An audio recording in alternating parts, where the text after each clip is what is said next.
Inglaterra, en el condado de Yorkshire, encontramos una localidad que en tiempos de la autora que nos ocupa era poco más que una aldea. Thornton. Allí nació ella. Fue la quinta de 6 hermanos. Pasó fugaz, como el viento que asolaba los páramos en que de niña jugó y que impregnaron su mirada y su impronta a la hora de escribir. Porque ella escribía. Ella escribía con un talento desábrido, casi salvaje. Escribía en las largas tardes de invierno, mientras la madre horneaba el pan en la cocina. Escribía mientras sus 2 mastines dormían la siesta frente a la chimenea. Escribía imaginando mundos, reinos y personajes que luego guardaba en los bolsillos de su vestido, en los cajones de su cuarto, bajo la almohada de su cama, o en aquella caja de galletas de latón que aún olía a vainilla y a canela. Escribía, y mientras lo hacía, su cuerpo delgado, casi enjuto, se elevaba por la campiña inglesa. Escribía, y ella misma se convertía en viento, en campo, en fuego, en tormenta. Pero solo nos legó un racimo de versos y una única novela. Una novela de la cual ella no llegaría a conocer su trascendencia, porque moría el año siguiente de su publicación, y lo tuvo que hacer además con el seudónimo de un hombre, un triste saldo para una época paradójicamente conocida con el nombre de una mujer como emblema de aquellos años de imperio y de esplendor, la época victoriana. Sí, reinaba una mujer, una emperatriz como máximo exponente del poderío británico, pero la sociedad no veía bien siquiera que una fémina abriera un libro, mucho menos que se atreviera a escribir. Baste tal hecho para borrar de un plumazo todo el halo romántico que pueda envolver dicha época. Y a pesar de ampararse en un nombre masculino, su obra no tuvo buena acogida, pero el tiempo, el mejor aliado de las causas perdidas, pondría su escrito en la cúspide de la literatura universal.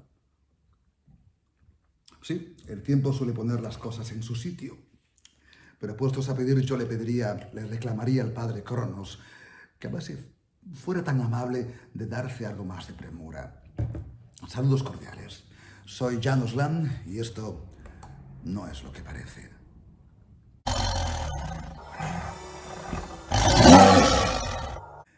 Estoy de vuelta después de haber hecho una visita al propietario de mi casa, único vecino que pueda preocuparme. En realidad, este país es maravilloso. Yo no creo que en toda Inglaterra hubiese podido encontrar un lugar más apartado del mundanal bullicio. Es un verdadero paraíso para un misántropo. Y el señor Heathcliff y yo parecemos la pareja más adecuada para compartir este desierto. ¡Qué hombre magnífico! De seguro se hallaba lejos de imaginar la simpatía que me inspiró al sorprender cómo sus ojos se hundían en sus órbitas llenos de sospechas en el mismo instante en que yo detenía a mi caballo, y cómo sus dedos se escondían con huraña resolución aún más profundamente en su chaleco cuando le dije mi nombre.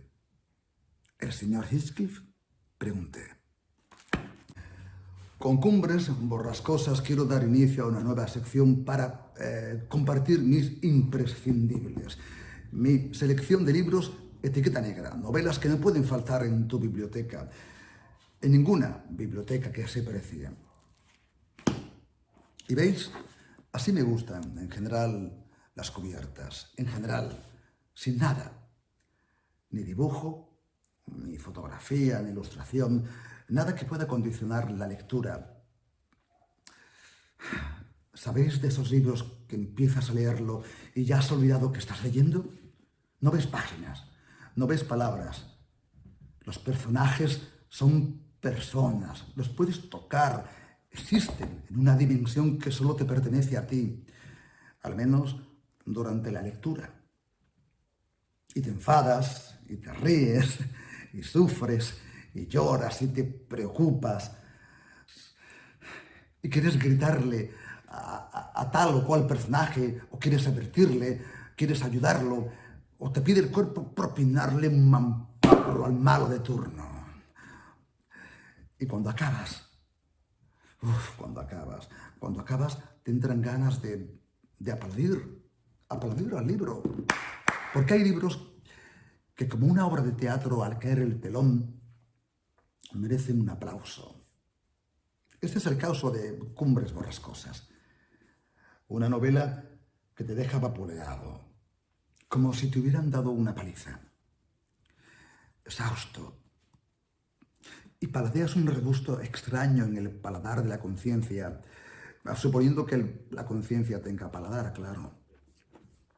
Porque no has leído el libro, lo has devorado, lo has masticado, lo has vivido, lo has sufrido. Sus personajes, malos, buenos o peores, ya forman parte de tu vida. Así que te levantas, te desperezas, te frotas los ojos, miras a la ventana, ves como cada tarde a ese hombre, que pasea el perro, pero algo ha cambiado, sientes que algo se ha removido en tu alma. Eres un poquito diferente a la persona que empezó a leer el libro. No exagero. A los que compartimos el mismo pecado por los libros, sabemos de ese inefable sentimiento que nos embrea en el pecho, en el estómago, en el corazón, parte de la alquimia de un buen libro es que no sabemos bien dónde nos golpea, pero que lo hace, en eso estamos de acuerdo. Como diría mi insigne y nunca bien ponderado Lope de Vega, quien lo probó lo sabe. Desmayarse, atreverse, estar furioso, áspero, tierno, liberal, esquivo, alentado, mortal, difunto, vivo, leal, traidor, cobarde y animoso. No hallar fuera del bien centro y reposo. Mostrarse alegre, triste, humilde, altivo. Enojado, valiente, fugitivo, satisfecho, ofendido, receloso.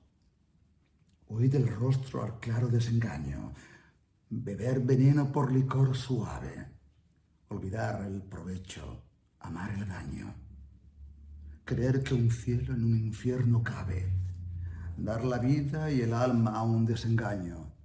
Esto es un libro. Quien lo probó lo sabe.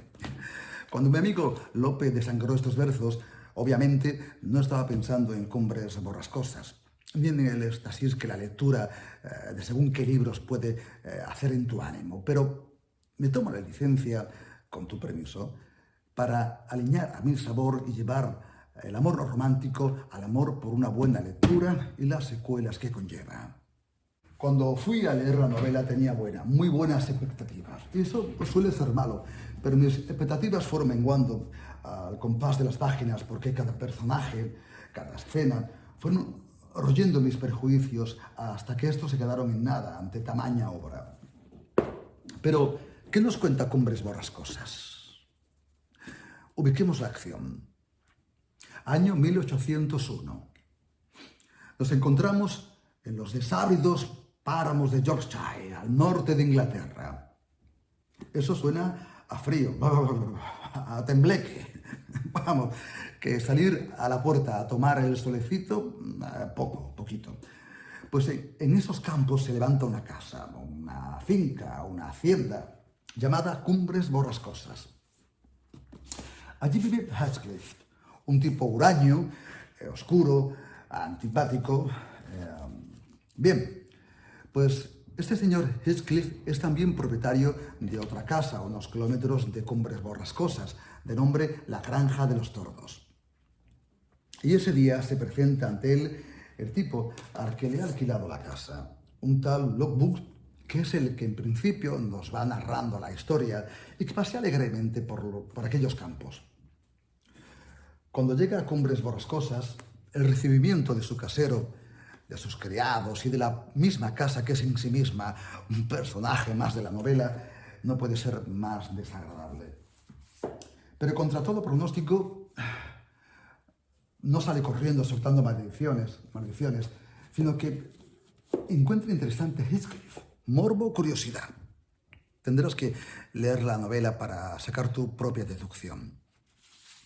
El caso es que a través de la mirada del señor Lockwood nos adentramos en las tristes, casi lúgubres estancias de Cumbres Borrascosas. Prácticamente olemos y paladeamos el amargo sabor de la decadencia en sus habitaciones, en sus pasillos y en sus hoscos habitantes. A partir de ahí, y con distinto narrador, iremos conociendo la historia de Heathcliff y de los diferentes personajes que componen la trama. De las antiguas familias que habitaban en Cumbres Borrascosas y la casa donde ahora vive el señor Lockwood, la Granja de los Tordos. La historia de estas dos casas, de cada una de las familias que las habitan, es una historia de venganza, de psicologías atormentadas y de cómo han llegado los principales personajes a su actual situación. Pero ojo, cabe señalar que Cumbres Borrascosas no es una historia de amor. ¿O sí? Depende. Digo esto porque a priori un no sé qué brumoso salpicado de prejuicio nos hace sospechar que Cumbres Borrascosas es un folletín amoroso victoriano despenderado. Y no. Cierto que hay un romance, pero como la misma atmósfera de la novela y del clima de aquellos páramos, es un amor opresivo, envenenado, insano. No, definitivamente no es una novela que yo pondría en el apartado de romance. De hecho, yo solo conozco dos etiquetas a la hora de clasificar mala y buena literatura. Bestia del Averno número 2. Renata. Un monstruo de mucho cuidado ahí donde lo veis. ¿Verdad?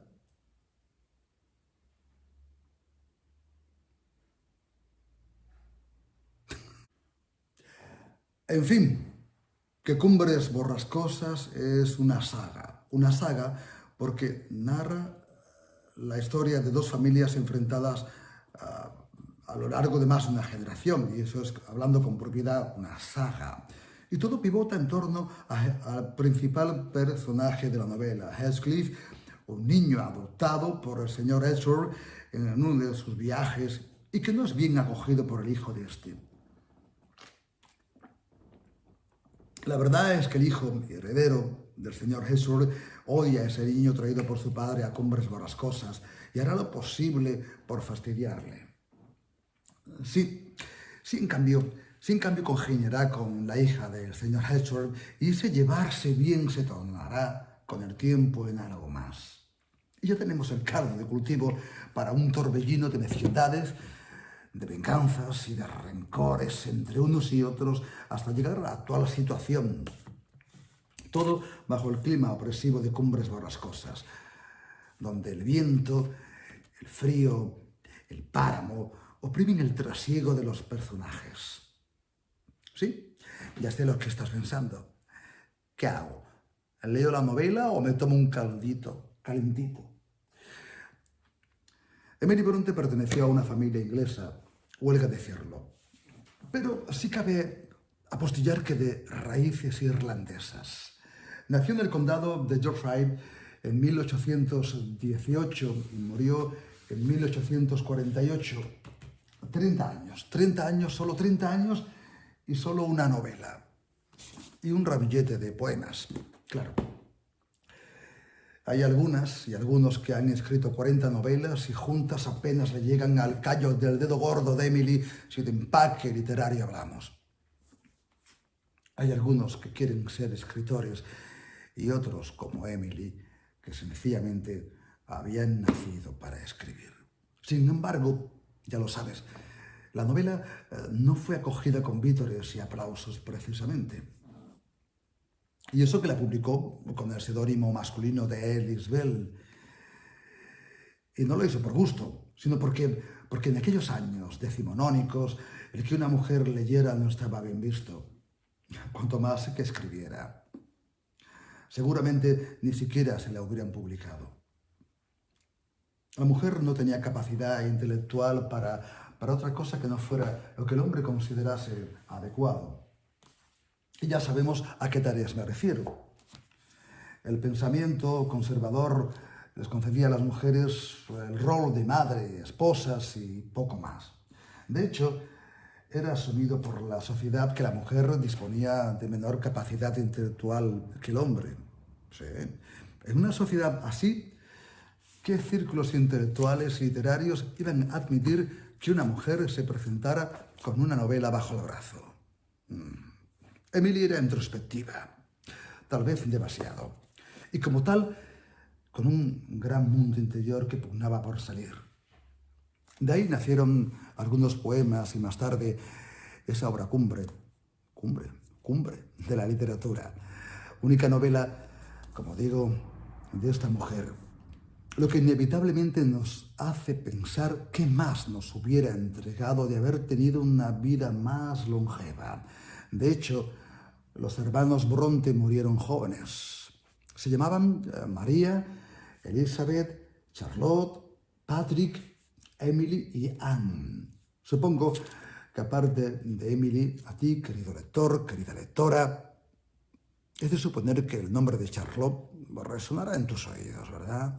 Incluso la madre de los hermanos Bronte murió prematuramente de cáncer.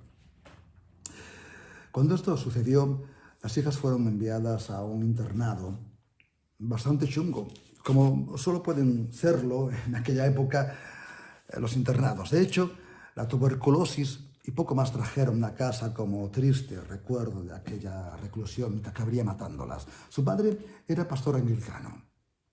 Un inciso.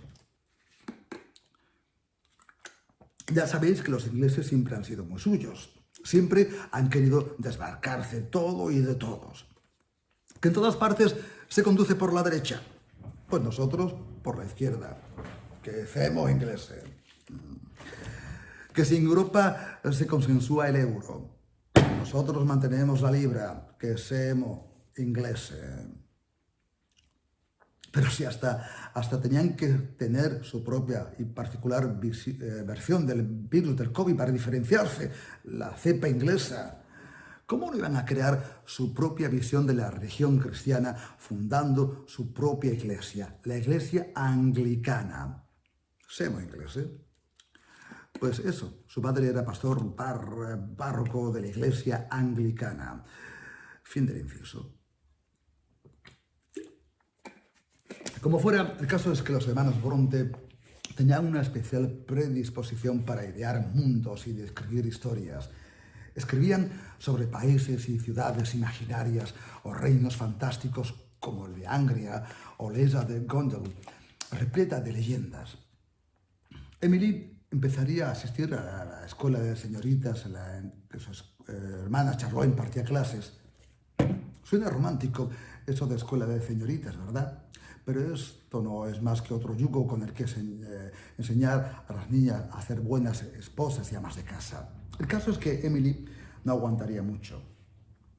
Sin embargo, con el tiempo, Emily se convertiría en profesora en un colegio en Halifax, aunque las extenuantes jornadas lastraban su salud ya delicada.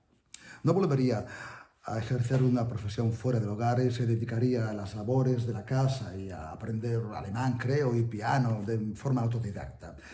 No estoy muy seguro de eso, pero creo que sí. Así pasaría años, en caso.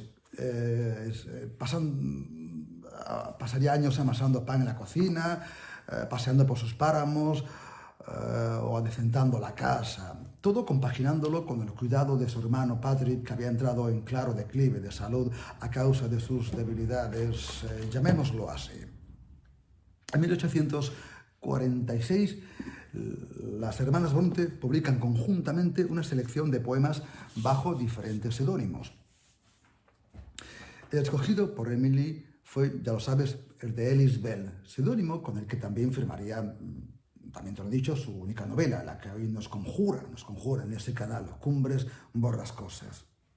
Novela que con la hipócrita moral victoriana se topó, porque fue tachada de amoral, burda, casi grosera y excesivamente áspera y violenta, y eso sin saber que lo había escrito una mujer, que si no, Pero como ya indiqué al principio, el tiempo, aunque tarde para Emily, pondría su novela en su sitio. Y digo tarde porque aquella enjuta, pálida, de largos brazos y ojos color del páramo donde tantos atardeceres jugara imaginando sus mundos, moría el año de su publicación. Tenía 30 años y un talento. Renata.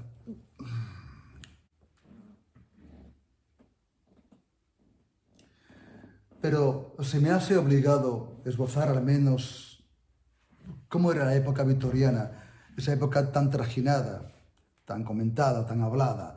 Después de todo fue la época de Emily y es lo menos que podemos hacer, aparte de leer su novela, para congratularnos con ella. Así que no te quejes y atiende. La era o época victoriana fue un enclave en el tiempo y en el espacio.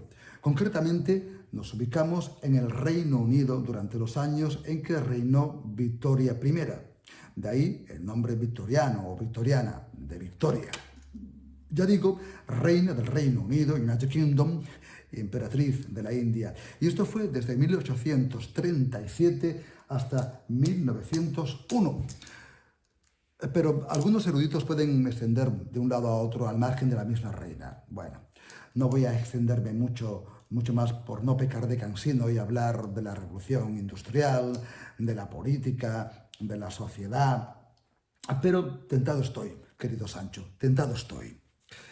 Eso sí, apuntar sobre a qué se podía dedicar una mujer, una muchacha en aquellos años, en aquellos románticos años. Pues aparte de quemar sus cuerpos en las fábricas en esa revolución industrial, podría dedicarse a maestra, institutriz, pero por supuesto a ama de casa.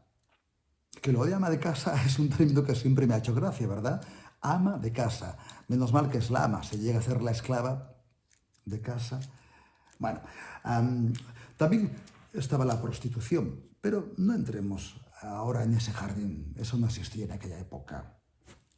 También podían dedicarse a reina, cuidado, aunque este último puesto no ofrecía, como se puede deducir, mucha oferta, al menos mientras Victoria I sentase sus regias nalgas en el trono, cosa que fue extenso, longevo en el tiempo. En fin, así dice que su hermana Charlotte descubrió por casualidad los versos que Emily escondía en su cajón.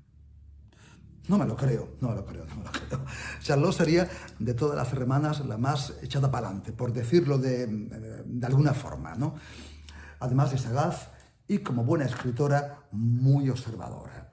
¿De verdad alguien piensa que se le pasaría por alto los trajines literarios de su hermana? Yo creo que cuando Emily salió una tarde a recorrer sus amados páramos con sus inseparables perros, Charlotte aprovechó para buscar en sus cajones lo que ella ya sabía. Eso sí, parece que Emily le montó un pollo por su intromisión. Pero Charlotte, además de sagaz, era testaruda, le convenció para publicar una selección de poemas de Emily, de su otra hermana, Anne, y de ella misma. Y lo consiguieron, por supuesto, firmándolos bajo el nombre de varón, válgame el cielo. Poco éxito tuvo el poemario, no llegó a venderse más de 2 o 3 o 4 ejemplares, no recuerdo bien. Parece ser que no se rindieron y decidieron escribir cada una novela, ¿no? Y ahí Emily fraguó su única obra novelesca que publicó bajo el nombre, ya lo sabes, de Alice Bell. Como ya digo, sin mucho éxito, ¿no? Su hermana Charlotte unificaría la novela y el nombre de su hermana con una edición póstuma ya con el nombre de Emily Bronte. Y es que Charlotte era una mujer con carácter a pesar del machismo reinante. Valga sobre esto la siguiente anécdota. Charlotte, en su deseo de ser escritora, mandó una carta a un afamado poeta de la época, Robert Southey, escritor, poeta, historiador, en fin, un reconocido hombre de vasta cultura y de inteligencia. Ella en esa carta reclamaba de este hombre, de este autor, algún consejo que le ayudara en sus sueños de ser escritora. La respuesta del laureado poeta fue la siguiente, textualmente: La literatura no puede ser la ocupación de la vida de una mujer y no lo debería ser. Afortunadamente Charlot se pasó por el... Charlot dijo, lo siento, pero voy a escribir porque no puedo evitarlo. Pues sí, este era el panorama de la mujer de la época, si de tareas intelectuales se trataba, igual que un páramo. Esos páramos de su querido George Sand, donde Emily Bronte no podía dejar de pasear. Hablar de la vida de la familia Bronte ya es en sí misma una novela apasionante. Dicho esto, y de paso te recomiendo el libro de Ángeles Caso, titulado Todo es fuego. Mucho mejor que escucharme a mí, te lo aseguro. Aunque sería un placer llevarme aquí horas hablando de las Bronte, ¿no? Pero no es plan. Que sepas, Emily, que tu obra no cayó en el olvido. Somos Legión los que recomendamos tu novela y tratamos de dar unas torpes pinceladas a tu vida para que no la arrastre el polvo de los siglos. Lectores, escritores, booktubers, libreros, editores, críticos, directores y soñadores, en definitiva, te enviamos allí donde estés un enorme gracias. Gracias, Emily. No has pasado en vano.